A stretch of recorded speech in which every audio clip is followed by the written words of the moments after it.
বন্ধুরা, আমাদের আশাপুরে বাসিন্দা সুকাল নাম বলে পরিচিত সমাজের এক গরিব ছেলে আজ মানসিকভাবে ভেঙে পড়ে পথে ঘাটে ঘুরে বেড়াচ্ছে।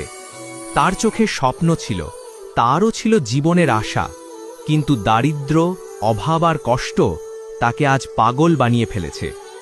আজ সে যা তা বলছে, লোকের কাছে চাইছে, হাসির খোরাক নয়, এটা আমাদের সমাজের বেদনার ছবি। ভাবুন তো, যদি আমাদের ঘরের ছেলে হতো, আমরা কি এভাবে তাকিয়ে থাকতাম? আমি প্রতিশ্রুতি দিচ্ছি, যে যা পারবেন সাহায্য করবেন, আমি তার কাছে পৌঁছে দেব। আপনার ছোট্ট সাহায্য মানেই তার জীবনের নতুন আলো, নতুন আশা। চলুন আমরা সবাই মিলে একটা ভাঙা জীবনকে আবার গড়ে তুলি।